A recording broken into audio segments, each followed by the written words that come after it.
The women who stare at goats. All this grooming and still no groom. Me. Introduction.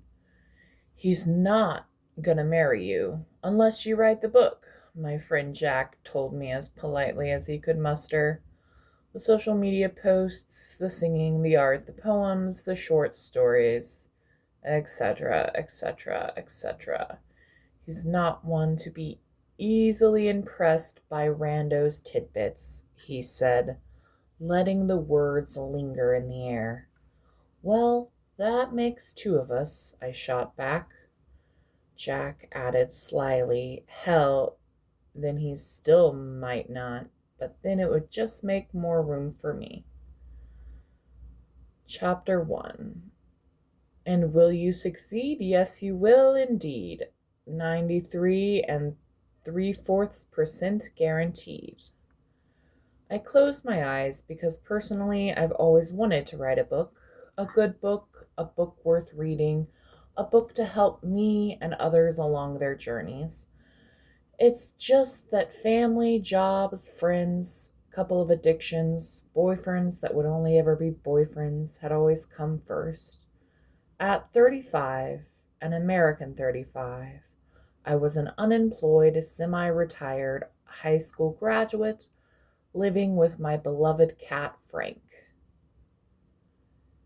in one of Indianapolis's unquestionably best suburbs. I was starting to find out. Also, I got to sleep whenever I wanted. It was like being an infant again, which turned out to be kind of fun to cosplay, but not really. Sometimes it felt like I was a Palestinian that had moved to Israel, though, but only because the millionaires I knew in Greenwood would always joke about the Jews wandering in the desert for 40 years. They also always joked about how long it took them to have children. They had their three children, they, along with dozens of other people. Let's be honest, because of the internet, billions or trillions were trying to prevent me from having mine. I suppose I was also preventing myself from having them because I was so interested in securing the right partner. I was literally ready to start World War III over it. Was that necessary? I don't know. World War III isn't my decision, but I was certainly intrigued by it at this point in the ballgame. It was also but a metaphor for the third man's sperm to penetrate my womb consciously. I know in the past boys have had sex with me without me knowing it, whether they were just edging themselves along or came inside is but data I don't get access to. They were definitely boys, though, because gentlemen behave better than that. Not only was it necessary, but it was called for if things didn't start working out for the better. World War III, that is. I knew, though, because it had been pounded into my head millions of times, that the new Earth Army, from the movie The Men Who Stare at Goats, was and is for peace, not war. I don't give a fuck about either. I wanted joy. Joy, of course, being the name of one of my step cousins, one of my uncle's firstborn. I wanted a firstborn. I wanted multiple children. I liked to call this hostage negotiations of my heart. Let's face facts, though, it was more hostage negotiations of my uterus. That was the part of Greenwood I was trying to move past. That trauma they projected on me. I wanted the trauma of childbearing. If everyone around me wanted to be pro choice, who was I to gently remind them that pro life is undoubtedly better?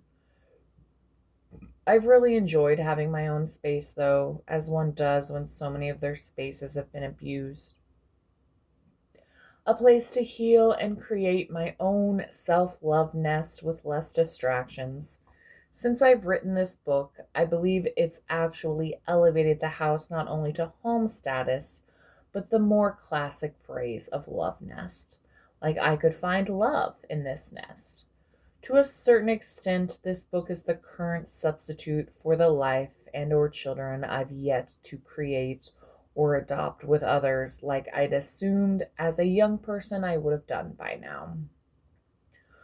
Part of why it seems so dismaying to write a novel is because the two men who dominated the book market in this state or neck of the woods dominated it so much there was hardly any room left for any others.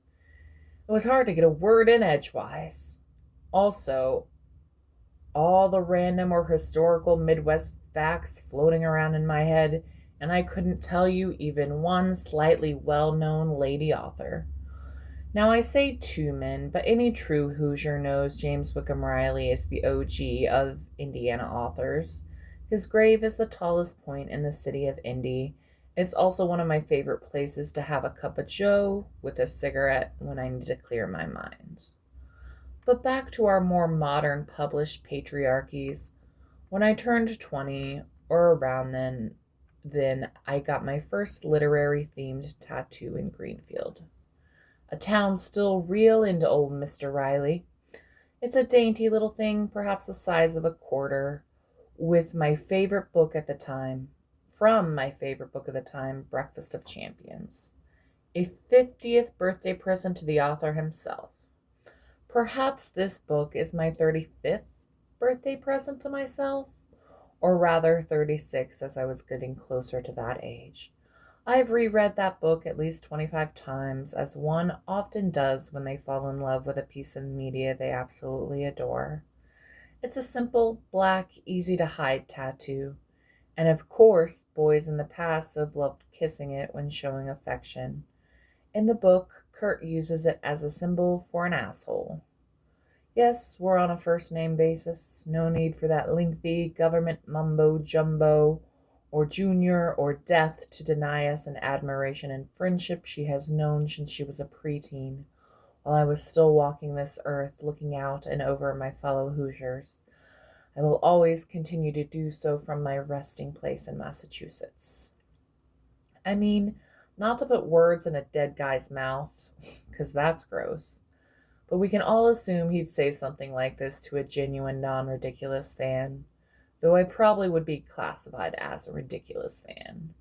Anyways, now that guy's done interrupting, what I was about to say, or rather write, is I had no knowledge that the humble, innocent asterisk symbol also stood for the chaos symbol.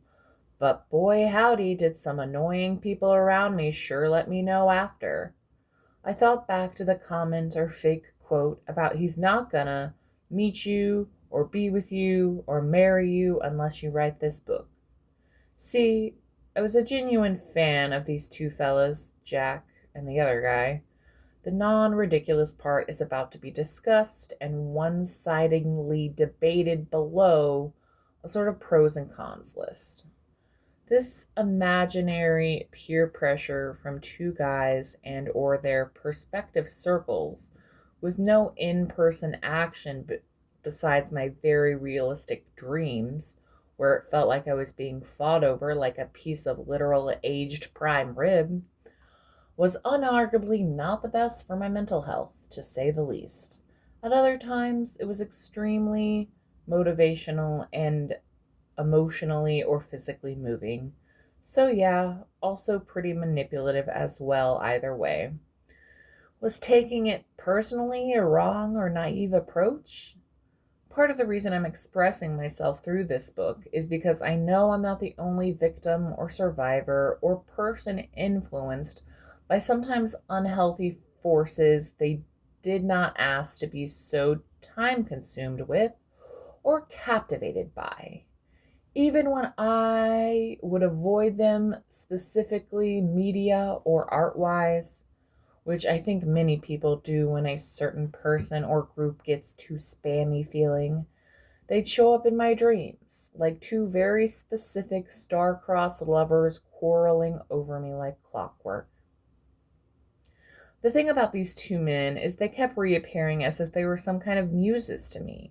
I know they were meaningful to millions, or in the one guy's case, billions of folks that's how they became so successful or popular or part of my own story.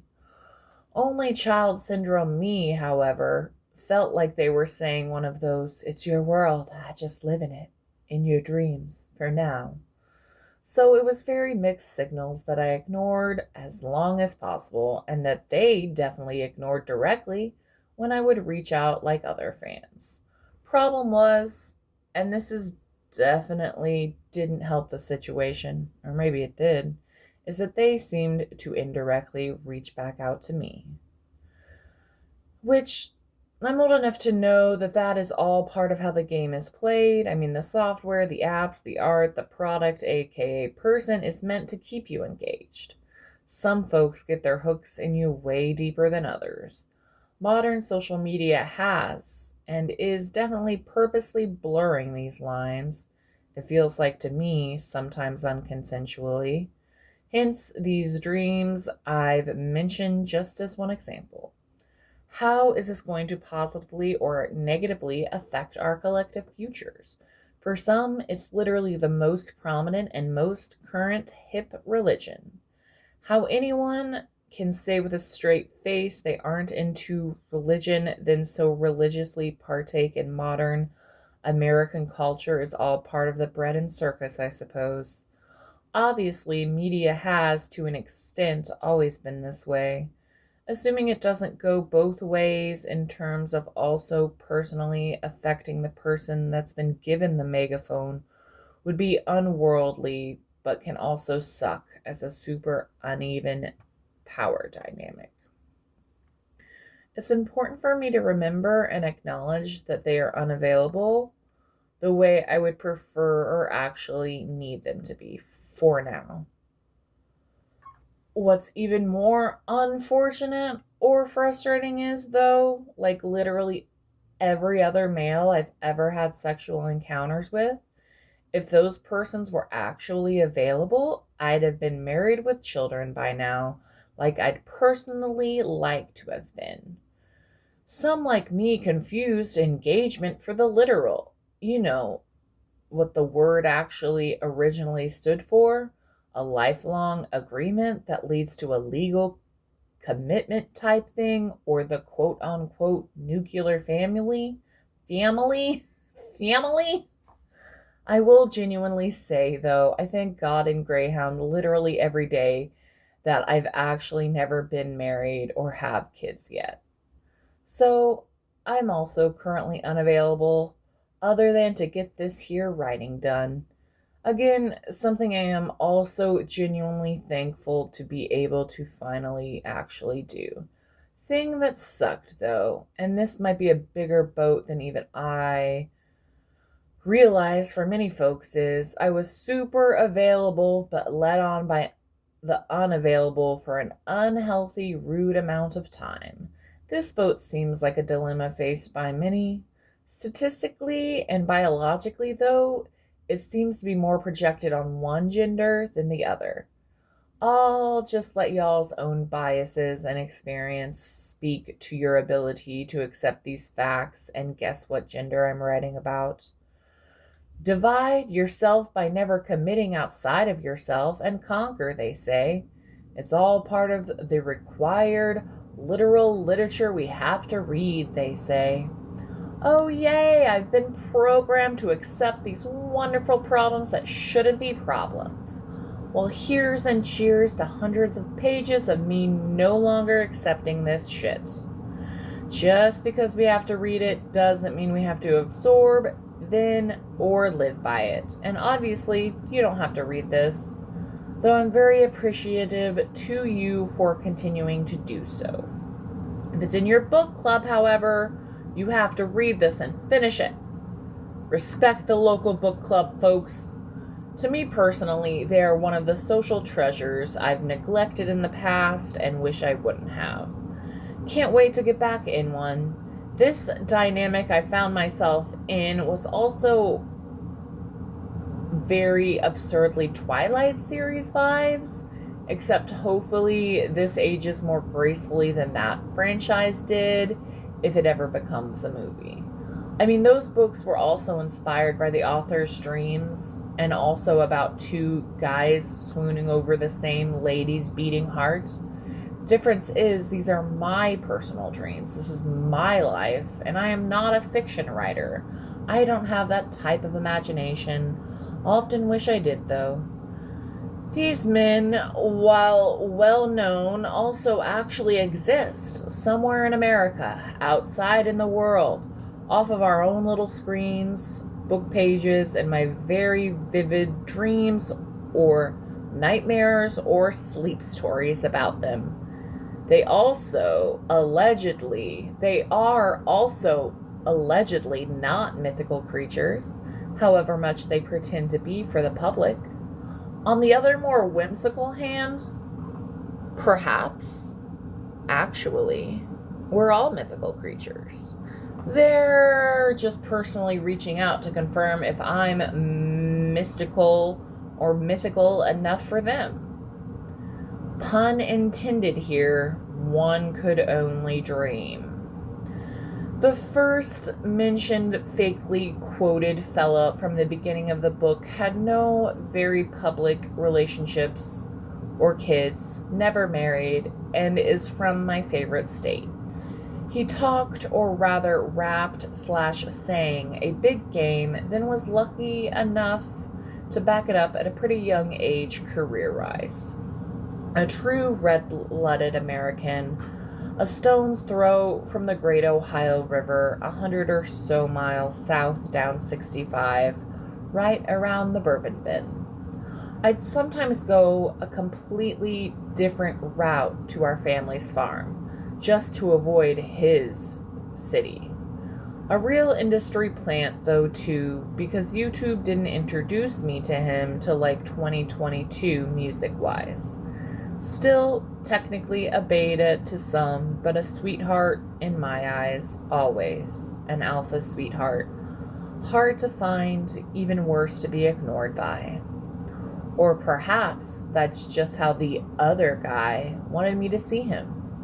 This other, a kind of old fart, age different wise to me, was more outwardly not only established, but let's just say, to be respectful to our nation's elders, experienced in ways that only come with, well, to put it politely, relationship choices and obviously age. A real greedy first-generation immigrant BSer whom I'd known about since like 2006. Sure, their family had moved in and out of America for eons, but that Hamilton musical had me so annoyed with first-generation immigrants at this point. My family is related to Hamiltons on the southern side. My uncle insists it's not actually the Alexander Hamilton. It still gets debated endlessly anyways. It was one of those real toxic, you've known me longer, I've treated you way better than him, immature things going on. The worst part, for me personally, is how much he reminded me of my murdering great-grandfather with his 15 kids. This guy allegedly only has 14 as I'm writing this book. I'm already family. Reincarnated. Cringe. How could I ever love you in the way I needed and wanted to love a man? He was/is the public alpha. Some of you already correctly assumed who these two fellows are. Others still are probably getting ready to toss the book in the rubbish bin.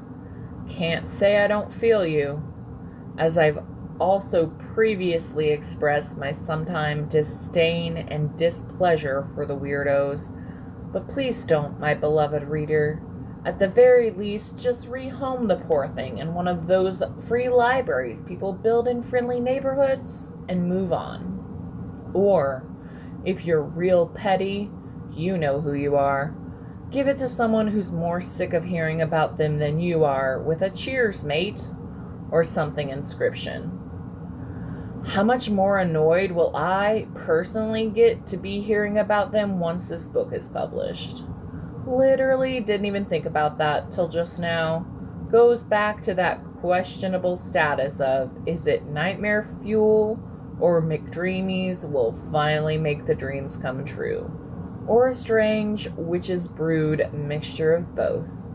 The one is a man, or as previously mentioned, mythical creature that not only wants but demands more, as he does so often preach, not only to his collective cult-like following in businesses, in the news, online, etc., but also to me, in my literal sleep, yelling in a less couth manner than when the other gentleman visited my resting body. Attention whore much? More importantly, he's not even my favorite billionaire. My birthday twin, Warren Buffett, for the win, y'all. If I'm gonna befriend or be accepted in person by a billionaire, humbly sell bubblegum. Be from the heartland. Be an extremely old fart. Be the Oracle of Omaha.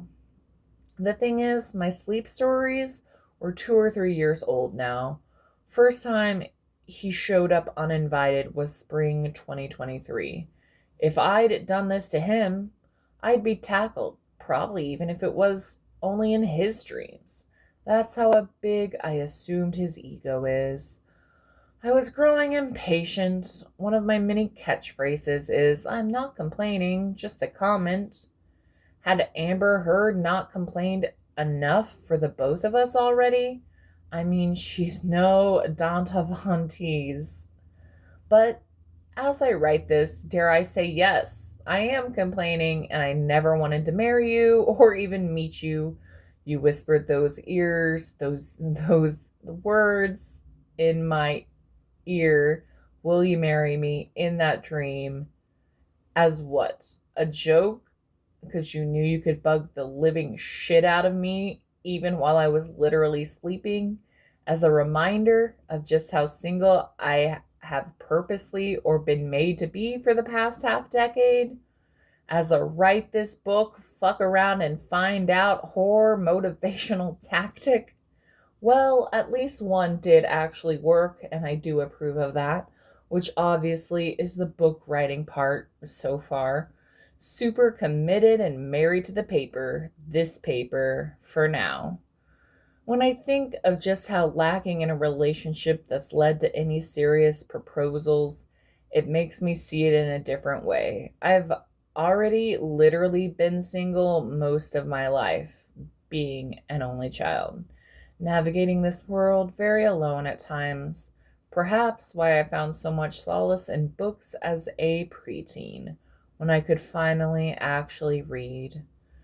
Talk about feeling even more peerless or just downright dumb and alone, not grasping the English language for over a decade. But honestly, the older I get, the more thankful I am to be an only child, because it meant and means all my parents' love was and is focused on me. It meant and means no sibling rivalries. I had plenty of them, though, with cousins, aunts, uncles, etc., growing up in Graham's big New Palestine White House she raised her children in. End of chapter 1.